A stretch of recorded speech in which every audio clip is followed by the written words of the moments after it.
আসসালামু আলাইকুম। আশা করি সবাই ভালো আছেন। আজ ১৩ জুলাই ২০২৬। বাংলাদেশে উগ্রবাদ বা জঙ্গিবাদ সংশ্লিষ্ট কিছু গ্রেফতারের খবর প্রকাশিত হয়েছে।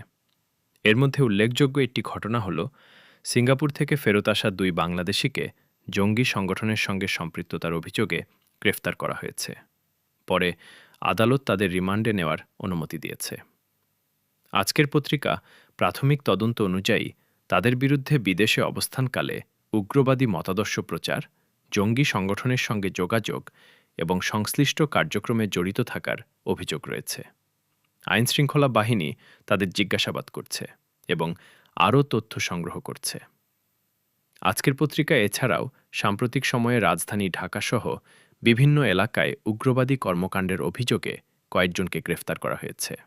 কিছু অভিযানে অস্ত্র, গোলাবারুদ, ড্রোন এবং সামরিক পোশাকও উদ্ধার করার কথা জানানো হয়েছে।